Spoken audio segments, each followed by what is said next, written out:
तो हेलो भाई, उम्मीद करता हूँ बढ़िया ही हो गए। तो आज का ट्रेड रिकैप बनाते हैं। आज तारीख है हमारी 28 5/2025।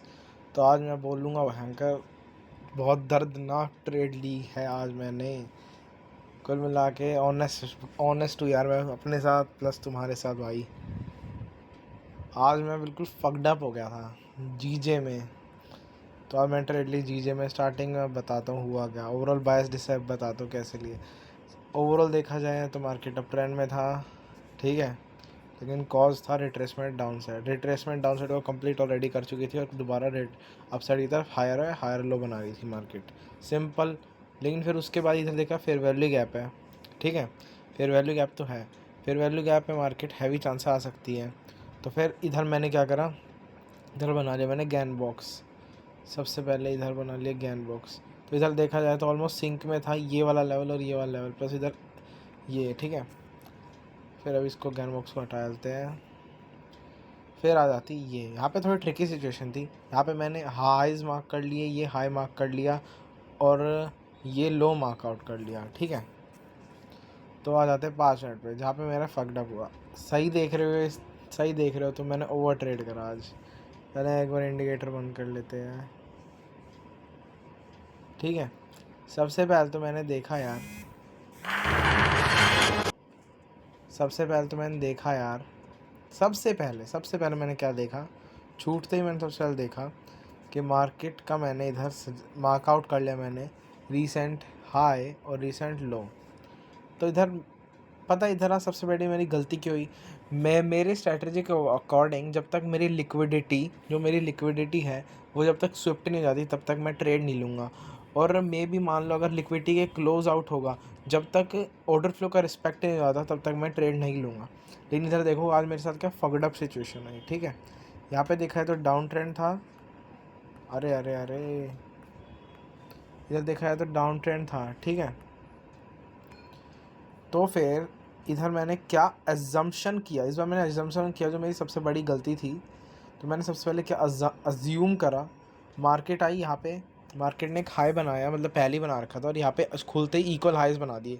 तो मैंने सोचा कि बैंकर सिंक में ही है, इक्विलिब्रियम और ये सब, और मेरे हिसाब से मार्केट अपने इधर जाएगी, अपने इसको क्लेम करेगी और डाउन ट्रेंड में और रिट्रेसमेंट एट अपसाइड दे के मे भी अपना जो भी अपना अपसाइड की तरफ ट्रेंड कंटिन्यू करेगी। मेरे अकॉर्डिंग ये होना था, ये मैंने अज्यूम करा था और मैं खुद के दिमाग को फोर्स करा था कि एक यही होगा ऐसे। इसके ही कंटिन्यूशन मैंने लसन 2 ट्रेड ले ली, ठीक है।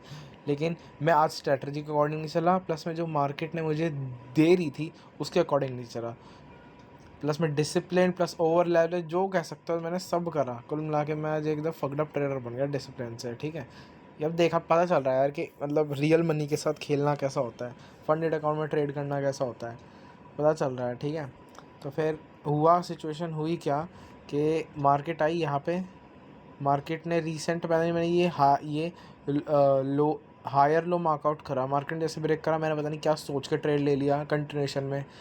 और प्राइस एक्शन देखो कितना फ्लक्चुएटिंग है, यहाँ पे जाके कहीं मेरा एसल हंट हो गया पहले का, मेरा दिमाग ख़राब हो गया। फिर मैंने सोचा अरे सेलिंग प्रेशर, अरे दोबारा लिया और इस बार इसके मेरी रिस्क मैनेजमेंट स्ट्रेटजी के अकॉर्डिंग मुझे नहीं लेना था, और लेना था तो भयंकर हाफ रिस्क के साथ लेना था, लेकिन मैंने डबल रिस्क के साथ लिया। इसमें मेरा अकाउंट फिर चला गया माइनस में, कल जितना प्रॉफिट करा था सारा गया, उसमें अकाउंट माइनस में और चला गया, ठीक है। तो फिर सब में देखो अकॉर्डिंग टू, देखो मैं इसमें मेरी गलतियाँ कह सकता हूँ, मैंने अपनी स्ट्रैटेजी फॉलो नहीं करी, मैंने रिस्क मैनेजमेंट स्ट्रैटेजी फॉलो नहीं करी, रिस्क मैनेजमेंट स्ट्रैटेजी है मेरी वो भी फॉलो नहीं करी। उसके बाद फिर मैं डिसिप्लिन नहीं रहा, मैं इमोशनल कुछ ज़्यादा ही हो गया था मार्केट को लेके, ठीक है। यहाँ पे देखो लो रेजिस्टेंस लिक्विडिटी थी, अगर मार्केट इसको क्लेम करने के बाद डाउन साइड की तरफ ऑर्डर फ्लो कंटिन्यू करती तो मैं मान सकता था हाँ भाई डाउन साइड की तरफ जाएगी। लेकिन ना मार्केट ने ये क्लेम करा, ना मार्केट ने फिलहाल ये क्लेम करा। यहाँ तक मेरा ऐसा हंट हो गया तो मेरा मत्था खराब, फिर मैं सो गया यार। मेरा नहीं यार, पेशेंटली वेट करेंगे, तो छोड़ो कोई नहीं, done for the day, London session at least done, ठीक है। तो फिर यही था, इसमें मैं ये कह सकता था यार जब तक स्ट्रैटेजी फॉलो करनी थी। लिक्विडिटी देखो यार, वॉल्यूम भी खचरे थे, मतलब ऑप्टिमल टाइम पे ट्रेड नहीं करा। 2 बजे के आसपास मेरा ट्रेडिंग सेटअप होता है, देखो ये दो, यहाँ पे ऑप्टिमल ट्रेड सेटअप मिलना था, पता नहीं क्या करा, क्या सोच के लिया मैंने। फिर मान लो लो रिस्क लिक्विडिटी भी क्लेम होगी, फिर इतना मूव आया, ना इधर अपना इसको फिल करा प्रॉपर, ना फिर अब अपना बुलिश ऑर्डर फ्लो को रिस्पेक्ट देने लगी market all the way upside. ये देख ली मैंने, अगर मान लो स्टार्टिंग के आवर्स में ना शिटी प्राइस एक्शन होता है ना, तो बैंक का ट्रेड भाई मार्केट से दूर रहो, क्योंकि देखो कब आई है वॉल्यूम, कब इसने ऑर्डर फ्लो का डिसरिस्पेक्ट करा है, कब आई है, मतलब तुम खुद देखो यार। कुल मिला के एक छोटा सा वो मैं खुद को रिव्यू देता हूँ, ताकि तुम्हें मैं दोबारा मिस्टेक की वीडियो बनाऊँ अगले हफ्ते मुझे आसानी हो। तो एक्चुअली हुआ क्या, ओवरऑल अप ट्रेंड था, रिट्रेसमेंट डाउन साइड, मैंने अजम्पशन कर लिया खुद से ही, खुद के माइंड को फोर्स करने लग गया कि इधर मार्केट प्रोबेबली आ सकती है। और उसके बाद फिर मैंने ये देखा कि मार्केट अगर इधर आ सकती है, तो मैंने अंडरस्टैंड पता नहीं, इधर देखो, इधर higher high, higher low, higher high, higher low, equal highs बना दिए। बेरिश ऑर्डर फ्लो का कहीं डिसरिस्पेक्ट नहीं है अभी तक, ना ही अभी तक है वो, ये भी डायरेक्ट ये भी नहीं है अभी तक डिसरिस्पेक्ट। ये प्रोबेबली थी लो रेजिस्टेंस के साथ, यार मैं तो ट्रेड लेता नहीं, अगर मैं प्रॉपर 100% पीक परफॉर्मेंस पे ट्रेडिंग करता और फिर दिमाग लाइक करता, भाई मैं तो ये ट्रेड लेता नहीं। पता नहीं यार, रियल मनी के फ्लक्चुएशन के साथ तभी तो असली ट्रेडर बनते हैं। तो यही थी आज की ट्रेड जिसमें मैं ज़्यादा फकडअप हुआ। PNL लास्ट में दिखा दूंगा। फिर बात आई GU के ट्रेड की। तुम सही सोच रहे हो, मैंने GU में ट्रेड ली प्रॉपर स्ट्रेटजी के साथ, प्रॉपर रिस्क मैनेजमेंट के साथ। इधर देखा जाए तो प्रॉपरली डाउन ट्रेंड ही है, चल गया डाउन ट्रेंड, क्योंकि हाई और एक लोअर हाई बना दिया मार्केट ने, डाउन साइड की तरफ फॉल कर रही है। तो मैंने सबसे पहले तो आवरली पे आया। इधर मैंने देखा कि मार्केट ने इक्वल हाइज बना दिए और डाउन ट्रेंड में हाइज ही सेट करती है, और यहाँ पे लो है इक्वल ऑलमोस्ट। तो फिर अब बात आती है मार्केट जाएगी कहाँ पे। अगर मैं लॉन्ग टर्म के पर्सपेक्टिव से देखूँ, तो मार्केट, अगर अब मार्केट को डाउन ट्रेंड कंटिन्यू करना होगा, तो मार्केट ऐसे आएगी, लिक्विडिटी को शिफ्ट करेगी, फिर अप साइड में मे बी यहाँ कहीं जाएगी, या फिर मान लो इसको शिफ्ट भी कर लिया तब डाउन साइड की तरफ आएगी। लेकिन उस टाइम पे मेरे वही, एक तो पहली बात जी में इतना हैवी लॉस लिया था, फकडअप और की सिचुएशन में फियर में आ गया भयंकर, कहीं गलत ना हो जाए। तो फिर इस वजह से भयंकर मैंने एक और सिचुएशन सोच ली, मे बी क्या पता यहाँ पे एक हाई, सॉरी एक लो और एक लोअर हाई बना दे, और तब जाके अप साइड में कंटिन्यूशन ट्रैक का कर दे। ये और सिचुएशन वैसे ऑप्टिमल देखा है तो ये भी सिचुएशन बन सकती थी। तो इधर क्या हुआ, इसने रिसेंट लोअर हाई को, सॉरी लोअर लो को ब्रेक करा, मैंने डाउन साइड की तरफ ट्रेड ले ली। और ट्रेड सुनोगे मैंने कितने की ली, मैंने $1 के ट्रेड ली, क्योंकि अब मैं सोच रहा हूँ अपने माइंड को रिफाइन करूँ कि बैंकर मनी की फ्लक्चुएशंस को कैसे हैंडल आउट करना है इतने हैवी लॉस का। अब उस फंडेड अकाउंट को मैं ऐसे चलाऊँगा कि बैंकर ऑप्टिमल ट्रेड सेटअप मिलेगा तो ही लूँगा, वरना नहीं लूँगा। और इसमें मैंने एज ए कंटिन्यूशन ट्रेंड के ट्रेड ली। इधर मेरे को हल्का सा लगा, क्योंकि एक आवरली लो था, इधर आवरली लो प्लस में इधर था अपना लंदन लो भी था। एक्चुअली यहाँ पे था, ये शिफ्ट हो जाता है पता नहीं, ठीक है, यहाँ पे था लंदन लो। उसके फिर यहाँ पे मेरे को लगा भाई आ सकता है मे बी एक लो और एक हायर लो बना दो और अप साइड की तरफ ऐसे चली जाए, लेकिन मार्केट ने नहीं गई। As a long term perspective इसने प्रॉपर ऑर्डर फ्लो को रिस्पेक्ट करा। 1-2 कैंडल में मैंने $1 कमाया इसमें पूरा, हा। उसके फिर अप साइड पे गया, रिट्रेसमेंट, अब मार्केट जहाँ जानी है जहाँ जाएगी। ये प्रॉपर थी कंटिन्यूशन ट्रेड, ठीक है, ये थी प्रॉपर स्ट्रैटेजी प्लस में रिस्क मैनेजमेंट के साथ।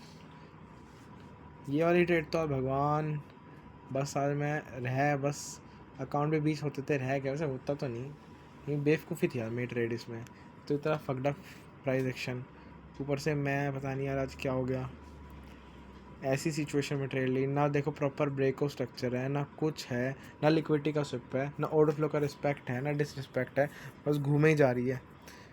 अब से बैंक का स्टिक रूल बना लूँगा, 2 के बाद ही ट्रेड करना है, 2 बजे के बाद, ठीक है।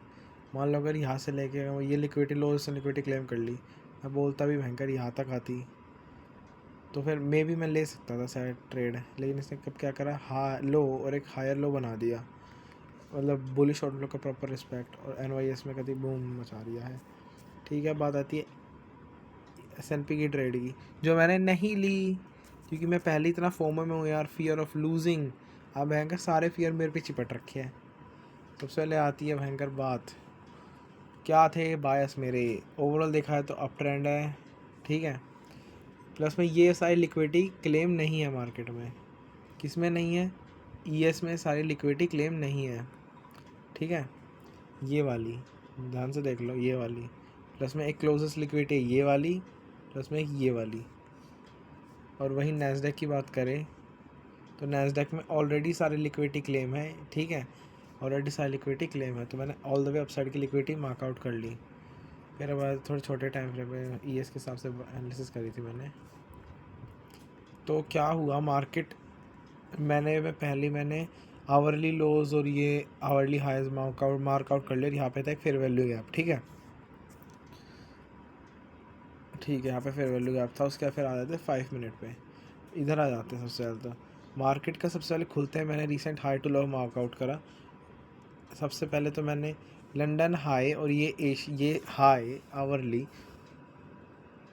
दोनों सिंक में थे, ठीक है। मेरे अकॉर्डिंग अगर मान लो मार्केट को अप ट्रेंड कंटिन्यू करना होता तो ये आता सबसे पहले तो इस फेयर वैल्यू गैप को फिल करता, मैं भी SMT ब्रेक ऑफ स्ट्रक्चर, फिर मैं इसको टारगेट करता, लेकिन इसने नहीं करा, ठीक है। इसने आते ही छूटते ही इसने हाईएस्ट क्लेम कर लिए। हाईएस्ट क्लेम करने के बाद इसने तुरंत डाउन साइड की तरफ मूवमेंट दे दिया, फॉल दे दिया, ठीक है, डाउन साइड की तरफ। और ये प्रॉपर बेरिश ऑर्डर फ्लो का डिसरिस्पेक्ट था। प्लस में हमारा एक बड़ा बिग टाइम फ्रेम का कॉन्फ्लुएंस भी वो हुआ है, क्या बोलते हैं अपना, स्विफ्ट हुआ है। और ये अकॉर्डिंग टू रिट्रेसमेंट क्या बोलते हैं, रिट्रेसमेंट कंटिन्यूएशन ट्रेड हो सकता था, रिट्रेसमेंट कंटिन्यूएशन हो सकता था, क्योंकि ऑर्डर फ्लो का भी डिसरिस्पेक्ट आया और फिर अपना लिक्विडिटी भी शिफ्ट हो गई। और यहाँ पे फिर लगा मे भी इसका रिस्पेक्ट हो, मैं यहाँ तक करता TP या फिर यहाँ तक करता, बस मैक्सिमम यहाँ तक तो नहीं करता। लेकिन फियर आज जो मेरे साथ सिस्टम हुआ उसके साथ भाई मैंने देखा भाई आज तो यार बस की है नहीं, आज ट्रेड करना रह ही देता है। प्लस में आज न्यूज़ भी है, FOMC मिनट्स की न्यूज़ है जो हैवी न्यूज़ मानी जाती है। तो और देखो यार, मतलब देखो वॉल्यूम देखो, मतलब 8-5 तक 8 तक ही है। तो अच्छा मैंने ट्रेड नहीं लिया। एक मैं चीज़ ये भी सोच रहा था मे भी इस लंदन लो के साथ ही SMT बना देगा, इसलिए मैंने मार्कआउट करे। और देखो एक्चुअली बना भी रहे थे थोड़े थोड़े, लेकिन फिर मैंने कहा यार नहीं यार, वॉलेटिलिटी देखो यार, तुम वॉलेटिलिटी देखो, क्या कचरा वॉलेटिलिटी है। ऊपर से न्यूज़ भी है, ऊपर से मेरा ऑप्टिमल ट्रेड सेटअप भी चला गया, ऊपर से मैंने इतना बड़ा लॉस भी कर दिया। तो मेरे हिसाब से मुझे रेस्ट देना चाहिए माइंड को, फिर मैंने रेस्ट दिया। यार कुल मिला के फकडअप हो गया आज मैं। यहाँ पे देखो ऑप्टिमल ट्रेड सेटअप बन सकता था, लेकिन मैं नहीं लिया। मैं भी उसकी तरह डॉलर की तरह ले सकता था, लेकिन जब मैं वो डॉलर वाला ट्रेड भी ले रहा था ना, मेरे दिल में धक धक हो रही थी यार, कहीं लॉस ना कर जाऊँ, हालत ख़राब थी, ठीक है। तो ओवरऑल ये बायस थे, इसके भी कोई रिविजन देता हूँ। ओवरऑल अप ट्रेंड था। ES में जो थी मेन लिक्विडिटी जो ये वाली थी ना, ये वाली क्लेम नहीं हुई थी और नैस्डैक में हो रखी थी। प्लस में यहाँ पे ओवरऑल अप ट्रेंड था, रिट्रेसमेंट या डाउन साइड था। मैंने मेनली हाइज और लोज मार्कआउट कर लिए। मेरे अकॉर्डिंग अगर ये फेयर वैल्यू गैप शिफ्ट होता तो मैं अप साइड की तरफ हाइस्ट टारगेट कर, लेकिन इसने छूटते ही अपने हाइस्ट टारगेट कर लिया और break of structure down side दे दिया। तो मैं फियर में था, प्लस में इतनी हालत ख़राब थी। और मैंने हर चीज़ करी यार, मतलब over trade, over lot sizing, risk management follow ना करना, स्ट्रैटेजी फॉलो ना करना। यार मैंने एक बार देखी, जब भी मैं फकडअप होता हूँ मैं स्ट्रैटेजी की वजह से फकडअप होता हूँ। मुझे पता है you know exactly what to do, लेकिन भाई अब क्या करें यार, मार्केट है भाई, साइकोलॉजी 90% गेम होता है। साइकोलॉजी की वजह से मैं अपनी स्ट्रैटेजी फॉलो नहीं कर पाया और फिर ये मैंने इसकी वजह से नहीं ली। तो ठीक है, ये वाली तो कोई दिक्कत नहीं। GU की ट्रेड की समरी तो भाई बस कंटिन्यूशन में ट्रेड लिया। हाईस थे, मैं 2 सिचुएशन ग्रैब कर रखी थी, या तो इसके लो और एक लो और हाई बनाता जिससे अपसाइड की तरफ इसको क्लेम कर सकता था, या फिर एक कंटिन्यूशन में ये जो इसने करा ब्रेक करके, ये जो मैं जिसमें ट्रेड लिया डॉलर की ट्रेड, उसमें कंटिन्यूशन में कर देता, ठीक है। और एक आते GJ जिसमें सबसे ज़्यादा फकडअप हुआ, 2 लगातार सेम, देखो ना सारी चीज़ सेम, ऑप्टिमल भयंकर कति डिट्टो, इसमें फकडअप तो हुआ ही मैं। तो अकॉर्डिंग टू इसमें क्या था, इसमें सबसे पहले थी अपनी और अप ट्रेंड था, पर रिट्रेसमेंट डाउन साइड थी। मार्केट पहली विग्ड पे थी। मैंने एज ए अजम्पशन ट्रेड करा, सॉरी अबे हट जा, मैंने एज ए अजम्पशन ट्रेड करा, माइंड को फोर्स करा विदाउट लिक्विडिटी, ऑर्डर फ्लो के बेसिस पे ट्रेड अनटिल महंगा की ऑर्डर फ्लो का भी डिसरिस्पेक्ट नहीं आया, तो ऑर्डर फ्लो के बेसिस पे भी ट्रेड नहीं थी, लेकिन मेरा माइंड कह रहा था कि है। प्लस मैं स्ट्रेटजी फॉलो नहीं करी, ओवर लॉट साइजिंग करी, ओवर रिस्क मैनेजमेंट को फॉलो नहीं करा। मेरा अकाउंट अभी $125 के नेगेटिव चल रहा है।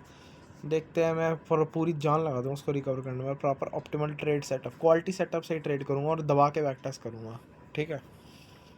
क्योंकि ये मे भी ये ट्रेड सेटअप हो सकता था इक्वल हाइज का शिफ्ट होने के बाद, ये या फिर ये हाइज, जो कि मैं नहीं लेता। कल की तरह समझदारी नहीं दिखाई यार मैंने, कल एटलीस्ट रुका तो था, पेशेंटली डिसिप्लिन तो था स्ट्रेटजी और सारी चीज़ को लेके। हाँ तो कुछ भी नहीं था, ठीक है। तो फिर यही यार बस। और ये एक और बात, भयंकर फेयर वैल्यू गैप मार्क मत करो। अगर मान लो कि भयंकर तुम्हें ये लग रहा हो कि हाइज और लोज के बेसिस पे है, तो फेयर वैल्यू का भयंकर इतना कोई इंपॉर्टेंस है नहीं, तुम ओवर कॉम्प्लेक्स ही करोगे शर्ट अपनी एनालिसिस को, इसलिए मार्कआउट मत करो। इसलिए भाई ओवरऑल हाईज और लो जो जिसके ऊपर मेरी स्ट्रेटजी बेस्ड है उसके ऊपर ही चलता हूँ मैं, ठीक है। और देखा है तो भयंकर अप ट्रेंड चालू कर दिया। अब कल प्रॉपर जब तक कल क्वालिटी सेटअप में 110% कन्फर्म नहीं हो जाता ना, तब तक मैं $1 का भी वो नहीं लूँगा। पर एक्चुअली अब मैं इस अकाउंट को एज ए रिफ़ाइन, अपने ब्रेन को रिफ़ाइन करने के लिए यूज़ करूँगा, ताकि भयंकर घिस सकूँ कि भयंकर हाँ मैं रियल मनी के साथ डील कर सकता हूँ। तो बस यही थी आज की ट्रेड एनालिसिस, जिसमें भयंकर आज fucked up emotionally biggest loss लिया अपने फंडेड अकाउंट का। ठीक है भाई, ठीक है, चलो बाय बाय। अरे हाँ, एक बार वो भी तो दिखाना है, अपना PNL भी तो दिखाना है। 1 सेकंड में अभी वीडियो पॉज करता हूँ ताकि जा सकूँ, due to some personal reason 2 minute में भी चालू कर दूँ। हाँ तो अब हम आगे मेरे डैशबोर्ड पे, अब देखो यार मैंने सही में लॉस खाया, तुमको ऐसे ही लग रहा होगा। ये negative PNL, overall today's profit negative में देख रहे हो। उसके बाद फिर अभी इतने $125 के मैं उस पे हूँ।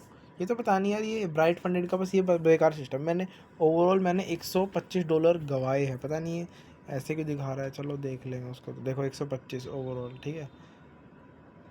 डेली डेली पता नहीं लॉस लिमिट शायद ट्रेलिंग है इसकी, पता नहीं, देखता हूँ ज़रा।